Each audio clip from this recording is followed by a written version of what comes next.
আমি প্রথম দিন থেকে বলে আসছিলাম যে এর সঙ্গে প্রত্যক্ষ এবং পরোক্ষভাবে আইএসএফের যোগ আছে। যত দিন যাচ্ছে তত বিষয়গুলো পরিষ্কার হয়ে যাচ্ছে যে এই রিয়াজুল সক্রিয় আইএসএফের সদস্য। এদের টোটালি ক্রিমিনাল ব্যাকগ্রাউন্ড রয়েছে। এর ভাই মহিউদ্দিন থেকে শুরু করে এর আরেক বড় ভাই, তারও ক্রিমিনাল ব্যাকগ্রাউন্ড আছে। ফলে আইএসএফ যে যুক্ত, এই রিয়াজুল গ্রেপ্তার হওয়ার পরে এটা অত্যন্ত সাধারণ মানুষের কাছে, ভাঙড়ের মানুষের কাছে ক্লিয়ার হয়ে গেল।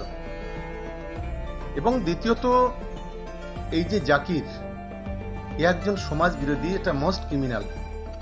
এর 10 বছর জেল, একটা ডাকাতি কেসে জেলে ছিল, তারপরে এসে সবজি বিক্রি করত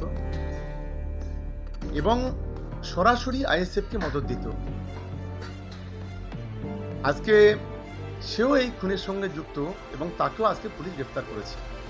আমি কলকাতা পুলিশকে ধন্যবাদ জানাবো যে খুব অল্প সময়ের মধ্যে তারা রাজ্জাক খানের খুনের যারা আসামি, যারা মেন কিলার, যারা প্ল্যানিং করেছিল, তাদেরকে গ্রেপ্তার করেছে। আমি কলকাতা পুলিশকে ধন্যবাদ জানাবো।